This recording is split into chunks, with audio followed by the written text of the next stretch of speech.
ब्रेकनंतर आपल्या सगळ्यांचं पुन्हा एकदा स्वागत। थेट आपण जाणार आहोत नाशिकमध्ये आता सध्या अखिल भारतीय मराठी साहित्य संमेलनाच्या पत्रकार परिषद सध्या सुरू आहे। बोलायला लागली तर काय घ्यावं असा प्रश्न निर्माण होतो।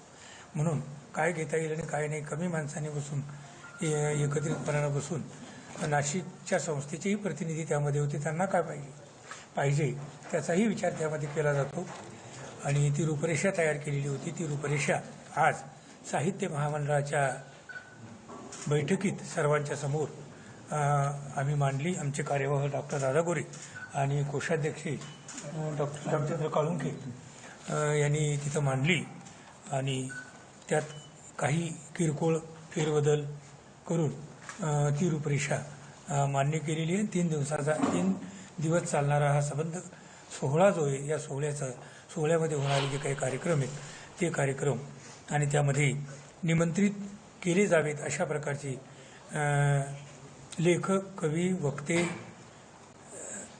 कलावंत, इतर याच्यातले सांस्कृतिक कार्यक्रमातले हे सगळे यांची निवड यथाशक्ती आमच्या कुवतीप्रमाणे, आमच्या समजुतीप्रमाणे आम्ही केलेली आहे।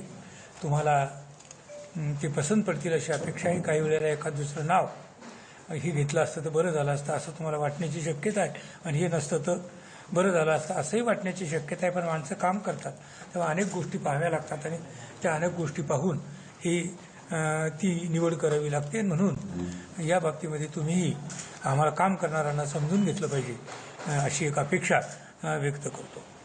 आजच्या बैठकीमध्ये ज्या विषयाकडे आपलं लक्ष लागलेलं होतं त्या विषयासंबंधी तासभर खल करून चर्चा झालेली, उहापोह केला, सगळ्या मार्गाने सगळ्या पद्धतीनं चर्चा केली।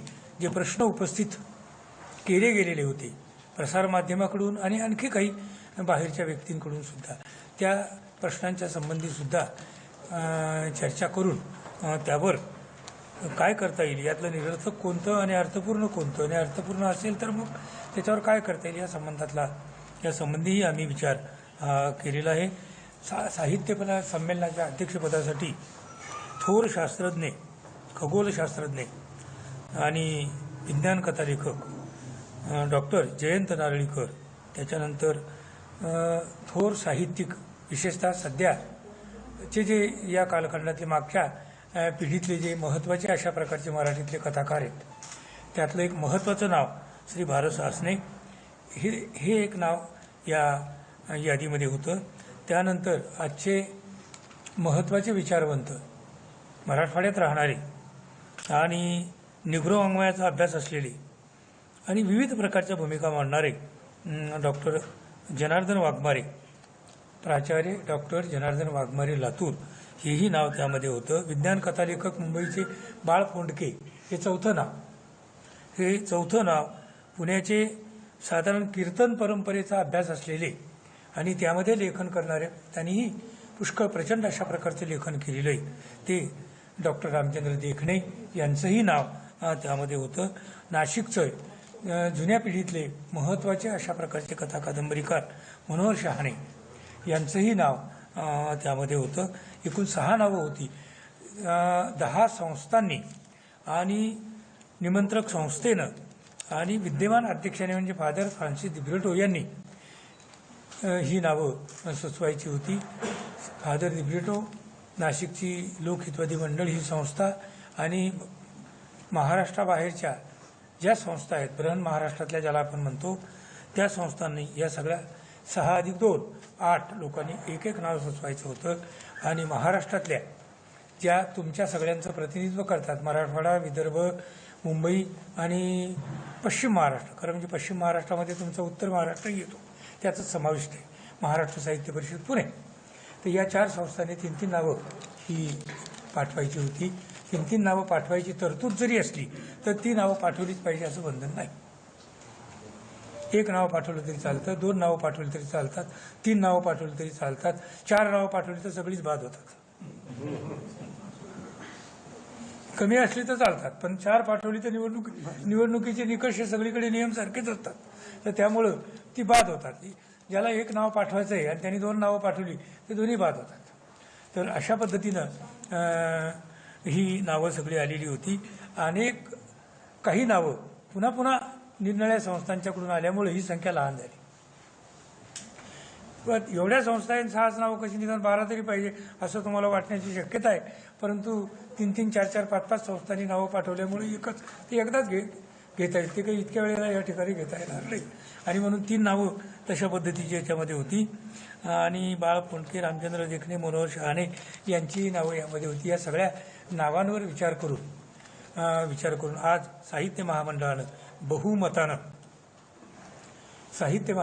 बहुमतानं निर्णय घेतला. एकमतानं दुर्दैवानं होऊ शकला नाही. व्हावा अशी अपेक्षा होती, पण तो काही होऊ शकला नाही.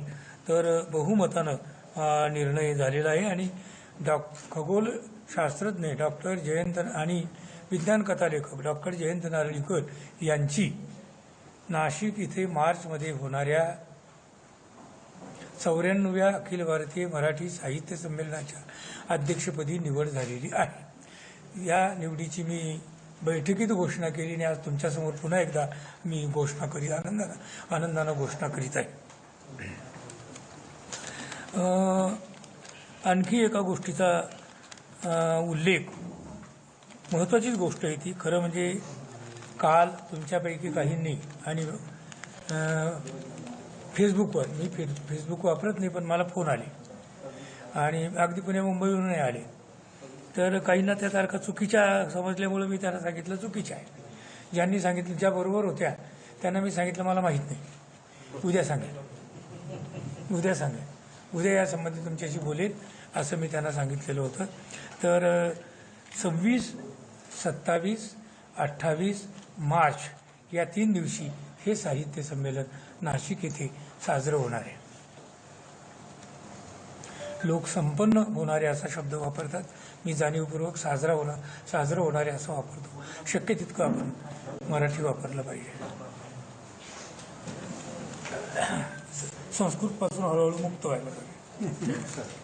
तर या तारखांना होणारे त्याच्यामध्ये ज्या महत्त्वाच्या 2 गोष्टी आम्ही केलेल्या आहे, कार्यक्रमपत्रिका तयार केली, पण कार्यक्रमपत्रिका आत्ता तुमच्यासमोर संपूर्ण कार्यक्रमपत्रिका जाहीर करणं आमच्यासाठी अडचणीचं आहे. ती अडचण अशी की आम्ही आता तुमच्यासमोर ते सांगितलं, तुम्ही ते उद्या छापणार किंवा तुमच्या प्रसारित करणार याच्यावर, आणि ती नावं पण त्याच्यात येणार आणि कोणी आम्हाला नकार देणार. आमच्याकडून समजा काही गफलत एखाद्या शब्दाची झाली असेल इकडच्या तिकडे, त्यात दुरुस्ती करायची असेल तर त्याच्यासाठी आम्हाला थोडा अवधी लागतो. आणि तिथं बैठकीमध्ये तडकाफडकी ते सगळं नीट करता येतच असं नाही, त्यासाठी थोडासा अवधी आम्हाला लागतो. आणि म्हणून त्या नावांनी त्यांना कळल्यानंतर त्यांनी नकार दिला तर साहित्य महामंडळाची कमी अडचण होती, परंतु संयोजकांची, स्वागत मंडळाची आणि निमंत्रक संस्थेची जास्त अडचण होती. आणि मग दुसऱ्याला जर त्याच्याऐवजी निमंत्रण दिलं तर तो रुसण्याची शक्यता असते. माझी निवड पर्यायी म्हणून केली, माझी आधी निवड नाही केली, त्याने नाही म्हटलं म्हणून माझी निवड केली, असं ते घडू शकतं. आणि म्हणून ती नावं आम्ही तुम्हाला आज सांगणार नाही. साधारण आमची सगळी मांडणी 15-20 दिवसात पूर्ण झाली त्याची. तर मी जरी नसलो, समजा इकडे आलेलो असलो तर मी सुद्धा त्यांच्यासोबत राहील. आणि मी जरी नसलो तरी ही जी निमंत्रक संस्था आहे आणि जे स्वागत मंडळ इथं निर्माण होणार आहे, त्या स्वागत मंडळाचे स्वागताध्यक्ष आणि पदाधिकारी त्या कार्यक्रमाची सबंध रूपरेषा आपल्याला तपशिलानं पुरवतील. 2 टप्प्यात कदाचित पुरवतील, परंतु तपशिलानं ही माहिती आपल्याला पुरवतील. 1-1.5 महिना आधी आपल्यापर्यंत ती पोहोचेल आणि आपण लोकांच्यापर्यंत ती सगळी पोहोचवणार आहात.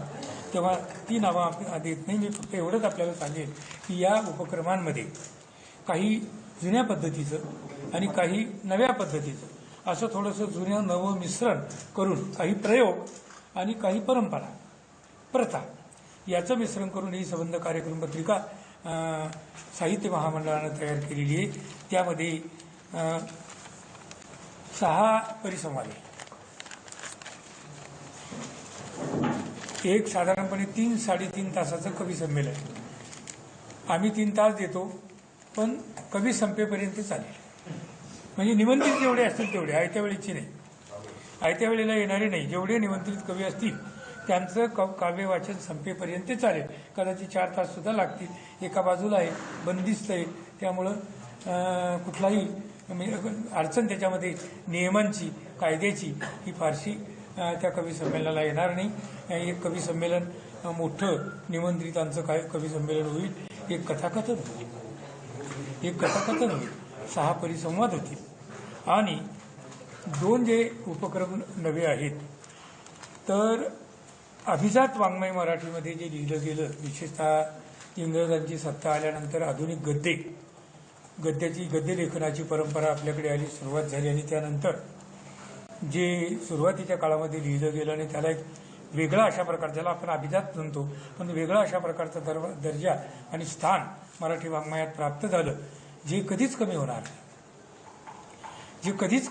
100 वर्ष, 125 वर्ष होऊन गेली तरी आजही तितकंच ते आजच्या जगण्याशी संबंधित आहे. संदर्भ सोडलेला नाही आजच्या जगण्याशी असलेला त्यानं, किंवा तितकंच ते ताजा आणि टवटवीत आहे. ह्या 2 गोष्टी आम्ही नव्यानं 2 ग्रंथांच्या निमित्तानं इथं नाशिकमध्ये ठेवलेला आहे. त्याचा संबंध कुठेतरी नाशिकशी जोडण्याचा आमचा प्रयत्न आम्ही आमच्या परीनं केलेला आहे, जेवढी नाशिकची आम्हाला माहिती होती. कारण आम्ही सगळे बाहेरून आलेलो आहोत आणि त्या माहितीच्या आधारे, थोडी पक्कीच होती आमची माहिती, त्या माहितीच्या आधारे ते संबंध आम्ही केलेलं आहे. मला असं वाटतं की नाशिककरांना ते रुचेल, आवडेल आणि ते खुश होतील ते सगळं पाहिल्यानंतर. आणि रसिकही खुश होतील आणि वाङ्मयाचे अभ्यासकही खुश होतील अशी आमची अपेक्षा आहे. कदाचित नाराजही होती, काही त्यातले नाराजही होती. नाराजीही आपण समजून घेतली पाहिजे आणि पुढे जेव्हा पुढचं संमेलन जिथं कुठं होईल त्यावेळेला ती नाराजी कमी कशी करता येईल याचा विचार केला पाहिजे. हे थोडंसं प्रवाहीपणाचं, जिवंतपणाचं असं लक्षण असतं आणि त्या दृष्टीनं आम्ही निदान. कारण कसं आहे की जेव्हा पदाधिकारी बदलतात, संस्था जेव्हा असते त्यावेळेला संस्थेवर कायम एकच पदाधिकारी कधीच नसतात, कोणत्याच.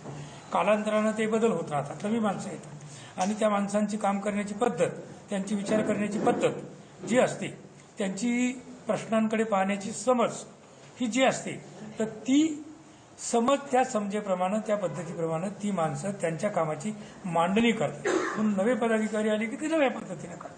ती कमी दर्जाचं असतं असं मी म्हणणार नाही, किंवा असं जे आता करणारे आहेत त्यांचं जास्त दर्जाचं असतं असंही मी म्हणणार नाही, पण त्यात फरक असतो असं मी म्हणेन. आणि म्हणून ते प्रवाही असं असलं पाहिजे, प्रवाही राहिलं पाहिजे, त्याच्यामध्ये बदल घडले पाहिजे. तर ते बदल काही कमी या वेळेला राहिले तर पुढच्या वेळेला ते राहणार नाही, या दृष्टीनं प्रयत्न केले जातील. नवंच काहीतरी पुढच्या ह्याच्यात जेव्हा उदाहरण येईल त्याच्या पुढच्या ह्याच्यामध्ये पुन्हा तसे बदल हे केले पाहिजे. हे संस्थात्मक काम करणाऱ्यांच्या बाबतीमध्ये कायमच आवश्यक असतं. हे संस्थात्मक काम करणाऱ्यांनी लक्षात घेतलं पाहिजे असं मला स्वतःला वाटतं. एक गोष्ट फक्त मी कार्यक्रमाच्या संदर्भातली तुम्हाला सांगतो, कारण तुमच्यापर्यंत ती पोहोचणार आहे आणि तुमच्या नाशिककरांच्यासाठी ती अतिशय चांगली अशा प्रकारची भूषणावह अशा प्रकारची गोष्ट असल्यामुळे मी सांगतो की नाशिकनं खूप चांगलं दिलं. मी चांगलं आधीपासूनच नाशिकचं नाव हे उच्च पातळीवर वगैरे असं होतं, कारण इथं तुमचं जे सार्वजनिक वाचनालय आहे, हे सार्वजनिक वाचनालय भारतातलं 2ऱ्या क्रमांकावर स्थापन झालेलं वाचनालय आहे. असं मी मागं जेव्हा एकदा इथं भाषण आला होतं, व्याख्यानाला मला निमंत्रित केलं होतं, तेव्हा मी हे सांगितलं होतं. कलकत्त्याला पहिलं भारतामध्ये वाचनालय स्थापन झालं आणि दुसरं नाशिकला झालं. इंग्रजांनी केलं, तिकडे पण इंग्रजांनीच केलं. नंतर आपल्याकडे आपल्या हातात देशच आपला सोडून गेले म्हटल्यावर तेही आपल्या हातामध्ये येणारच, तेव्हा ते आपल्या हातामध्ये आलं आणि संपन्न अशा प्रकारचं तुमचं हे वाचनालय पुष्कळ गोष्टी भूषणावं आहे. कारण इंग्रज स्त्रीनं मराठीतून लेखन हे पहिल्यांदा नाशिकमध्ये केलं. मिसेस फरारा त्यांचं नाव होतं. आता काय आहे, आमच्या चौकटीत ते बसवता येत नव्हतं आम्हाला, नाहीतर तिचंही कुठेतरी स्मरण करावं असं आमच्या मनात होतं. कोणीतरी करील सुद्धा भाषणात येतात त्याच्यामध्ये वगैरे. तर खूप गोष्टी नाशकाला घडलेल्या आहेत आणि म्हणून त्याला ऐतिहासिक महत्त्व आहे. ऐतिहासिक अशा महत्त्व आणखी जी याच्याशी संबंधित नाही पण मराठी माणसांशी संबंधित आहे की ही जी आपली श्रृंगेरी देवी आहे,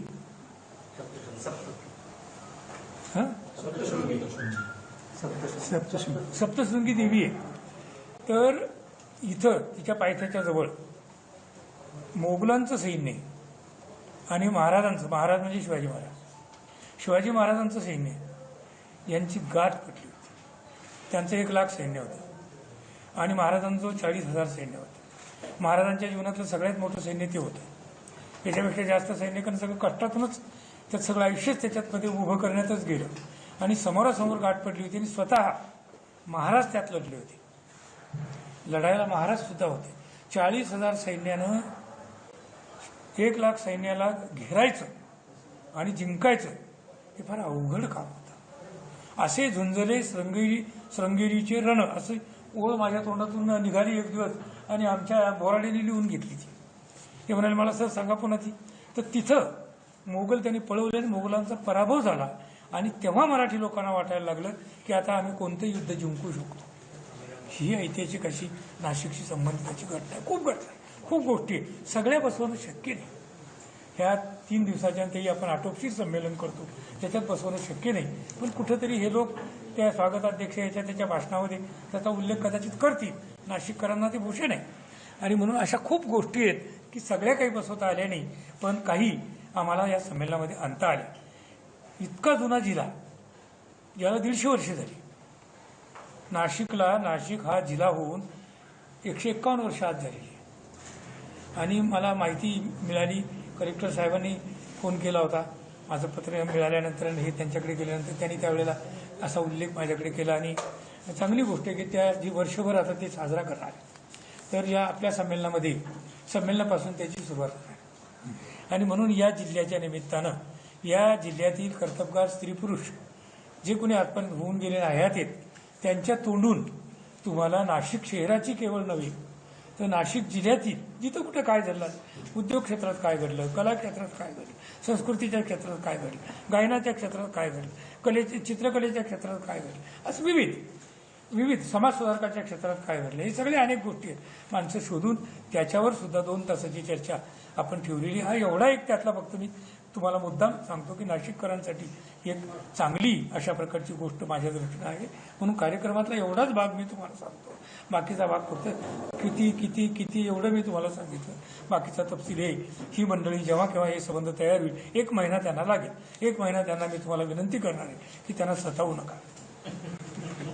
सर या संमेलनामध्ये नारळीकर सर प्रत्यक्ष सहभागी होणार आहे की ऑनलाईन पद्धतीने सहभागी होणार आहे अशी चर्चा सुरू होती. नेमकी काय चर्चा झाली किंवा त्यांच्या सहभागाबद्दल काय माहिती? हां, चर्चा सुरू होती ती आमची थोडीशी ऐकीव आणि वाचीव होती. ऐकीव आणि वाचीव म्हणजे कोणीतरी सांगितलं ते आमच्या कानापर्यंत आलं हे ऐकीव. आणि वाचीव म्हणजे जे कुठेतरी तुम्हाला बातमी मिळाली, तुम्ही छापली आणि कोणीतरी आम्हाला इथं छापली असेल तर व्हॉट्सअपवर पाठवली, आमच्याकडे छापली असेल तर प्रत्यक्ष वर्तमानपत्रामध्ये आम्ही वाचली आणि ही वाचीव. ह्या 2 पद्धतीनं आमच्याकडे आल्या. त्याच्यामध्ये डॉक्टर नारळीकर आपण बघतो संमेलन अध्यक्षपदी डॉक्टर जयंत नारळीकर यांची निवड झाल्याचं जाहीर करण्यात आलेलं आहे आणि याच संदर्भामध्ये आपण प्रतिक्रिया जाणून घेणार आहोत. आपल्यासोबत ज्येष्ठ साहित्यिक श्रीपाल सबनीस सर आहेत फोन लाईनवरनं. सर, खूप खूप स्वागत आपलं न्यूज 18 लोकमतमध्ये. आपण बघतो जयंत नारळीकर यांची निवड झालेली आहे साहित्य संमेलनाचे अध्यक्ष म्हणून. आपली या संदर्भातली पहिली प्रतिक्रिया.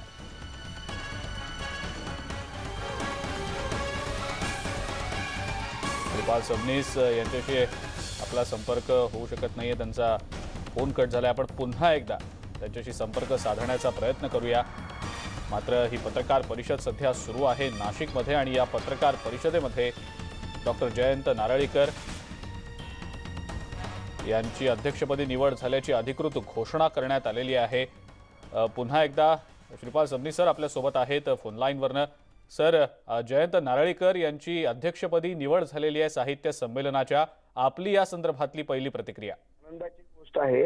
हां, याचं कारण अखिल भारतीय साहित्य संमेलनाच्या अध्यक्षपदी वैज्ञानिक दृष्टिकोन असणारा आणि प्रतिभा संपन्न वैज्ञानिक साहित्य मराठी लिहिणारा हां, असा लेखक या आजपर्यंतच्या कारकिर्दीमध्ये माझ्या माहितीप्रमाणे फार दुर्मिळ आहे. आणि म्हणूनच डॉक्टर जयंत नारळीकरांची निवड ही अत्यंत गौरवास्पद आहे, अभिनंदनीय अशा प्रकारची आहे. मराठी साहित्यातली अंधश्रद्धा दूर करण्याच्या दृष्टीनं वैज्ञानिक दृष्टी आणि दृष्टिकोनाचा अंगीकार करून साहित्याच्या संदर्भातली लेखणीचा संबंध आविष्कार सत्याच्या अटीमध्ये आणि संशोधनात्मक पातळीवरती अभिव्यक्त करणारी कथा साहित्य असेल, वैज्ञानिक साहित्य असेल, या सर्वांची निर्मिती डॉक्टर जयंतराव नारळीकरांनी केलेली आहे. हं. आणि म्हणून महामंडळाचं मी अभिनंदन करतो, जयंतराव नारळीकरांचं अभिनंदन करतो. या संबंध 12 कोटी मराठी जनतेचा संबंध जो विश्वास आहे तो सार्थ करण्याच्या दृष्टीनं हं.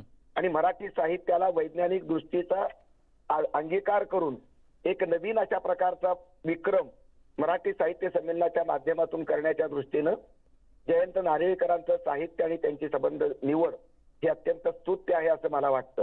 हं. बिलकुल सर, खूप खूप धन्यवाद. आपण न्यूज 18 लोकमतशी बोललात आणि आपली प्रतिक्रिया दिलीत त्याबद्दल.